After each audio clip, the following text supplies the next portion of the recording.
कल रात क्या हुआ कि घर वालों को कहीं वॉशरूम जाना था, तो मेरी बच्ची ने रोना शुरू किया। मैं दूसरे कमरे में सो रहा था, रात हम लोग कहीं फिशिंग के लिए गए तो देर से आए ना, तो मेरी बच्ची की रोने की आवाज आई।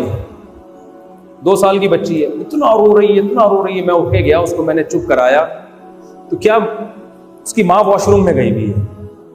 इतनी देर की भी बच्चे से जुदाई बर्दाश्त, इतनी देर की भी नहीं हुई।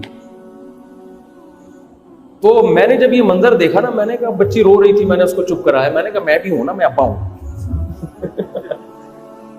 खैर बच्ची चुप तो हो गई, लेकिन मुझे ख्याल हुआ कि यार एक एक सेकंड के लिए मां को तरसता है, लड़का हो या लड़की, और बड़े होकर कैसा भूलते हैं अपनी मां को। मैं आपको दिल से बताऊं, मैंने कल रात जब ये अपनी बच्ची का मंजर देखा, मैंने अपनी मां के लिए बहुत दुआएं की। मुझे अपनी मां याद आई कि हमारी मां ने भी हमको ऐसे पाला। और ये 2-3 साल नहीं होता, सारी जिंदगी। जब हम बालिग हो जाते हैं, अपने पांव पे खड़े हो जाते हैं, तो फिर मां ज्यादा लिफ्ट नहीं कराती। उसकी वजह यह कि उसको पता है बच्चे को जरूरत नहीं है। जरूरत हो तो फिर देखो, सबसे ज्यादा जज्बाती वही होगी, सबसे ज्यादा जज्बाती फिर मां हो जाती है दोबारा। कोई भी नहीं होता जज्बाती ऐसा। तो बड़ा हक है यार माँ बाप का, खुदा की कसम बहुत बड़ा हक है। कैसे चिपके रहते हैं बच्चे माओं के साथ। माओं को तंग भी करते हैं, है भाई, बदमाशी भी करते हैं मां के सामने। फिर मां गुस्से में थप्पड़ लगाएगी तो चुप कराना भी किसकी जिम्मेदारी है? ये तो हम देख रहे होते हैं ना घरों में। जिन घरों में बच्चे नहीं है साले, उनकी तो कोई जिंदगी नहीं है, उनकी तो कोई जज्बात ही नहीं है। बच्चे तो हो ना, और हर साइज का बच्चा हो तो ये चीजें सीखता है आदमी। कुछ बच्चे बड़े हो जाते हैं, फिर आदमी भूल जाता है। हर वक्त मार्केट में एक नया बच्चा होना चाहिए। खुदा की कसम, बच्चे को देखकर जो खुदा की मारिफत पैदा होती है, मेरी राय है कि किसी और चीज से नहीं होती। अल्लाह ने ऐसा बनाया है ना बच्चे को अट्रैक्टिव, ऐसा अट्रैक्टिव बनाया है कि ये खुद खुदा के वजूद की एक बहुत बड़ी दलील है। तो ऐसे रो रहे होते हैं बच्चे, ऐसे रो रहे होते हैं माओं को याद करके। लड़के कैसे 3-3, 4-4, 5-5 साल की उम्र तक भी माओं से चिपके रहते हैं, अम्मा के बगैर। हमें अपना बचपन याद है, हम जब स्कूल से आते थे, आते ही घर में हमारी अम्मी अगर नहीं है ना, तो हमें गुस्सा आ जाता था, अम्मा कहाँ है। मैं कल 6ठी 7वीं में था मैं, कितना बड़ा घोड़ा हो जाता है आदमी 6ठी 7वीं में। घर में आते ही सबसे पहले हमें क्या चाहिए? अम्मा कहाँ है। पता चला जी अम्मा वहां गई हुई हैं, पड़ोसियों के यहाँ गई हुई हैं, उठा के बस्ते उठा के फेंकना शुरू किया। ऐसे में तो जूते उठा के फेंकता था। तो फिर हमें बताते थे भाई अब्बा हैं।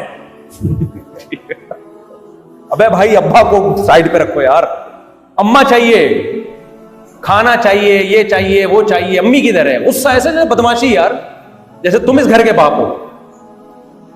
तो माए जब आप ज्यादा बदतमीजी करोगे तो फिर माए, हमारी अम्मा तो लगाती थी। तबीयत से हमने अल्हम्दुलिल्लाह फखर से कहते हैं हमने मार खाई अपनी अम्मा से, चिमटे गरम गरम। हमें तो सब्जी अच्छी नहीं लगती थी हमें। अम्मा ने भुजिया, अम्मा की हमारी वो हिंदुस्तान वाले खानों की आदत थी, खंडियां पकी हुई हैं तो भुजिया पकी हुई है, और इस तरह की चीजें होती, मंगोचियां भी होती थी।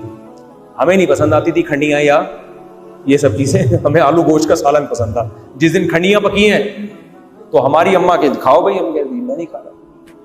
हमारी अम्मा गरम गरम चिमटा दिखाती थी, तेरे बाप ने भी यही खाया है, तुझे भी क्या यही खाना पड़ेगा। दिल दिल में ना बद्दुआएं दे रहे। बच्चे थे तो पिटते भी थे, फिर चुप कराना भी किसकी जिम्मेदारी है?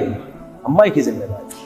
ये जो हदीस में आता है ना, ला मलजा वला मंजा मिनका इल्ला इलैक, ऐ अल्लाह तेरे गजब से बचने का रास्ता भी मेरे लिए तेरे पास ही है।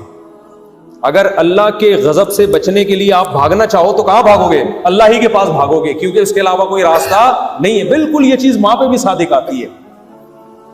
अब्बा के भी बड़े एहसानात होते हैं, लेकिन वो नजर नहीं आ रहे होते हैं ना। गैस बिजली का बिल तो अब्बा दे रहे थे, घर अब्बा का था। अम्मा जो इतनी मोहब्बत से पाल रही है, अब्बा की वजह से पाल रही है, अब्बा नजर नहीं आ रहे होते ना। अम्मा की मोहब्बत तो ऐसी है जो बिल्कुल मुशाहिदा नजर आ रहा होता है उसका। दूसरा, अब्बा इस तरह की टेंशन अब्बा उठा भी नहीं सकता। भाई अगर मैं वॉशरूम में जाऊं और मेरा बच्चा रोना शुरू कर दे, अब्बा वॉशरूम में चले गए, मैं कहूंगा, मैं तो बाहर निकलते ही कूद दूंगा, भाई तू कम हमें तमीज से बैठने नहीं देता वॉशरूम में। अब्बा को अल्लाह ने किसी और डिजाइन का बनाया, उसके एहसानात अलग टाइप के होते हैं, माँ के एहसानात अलग टाइप के। दोनों बच्चों को दोनों किस्म की मोहब्बतों की जरूरत होती है।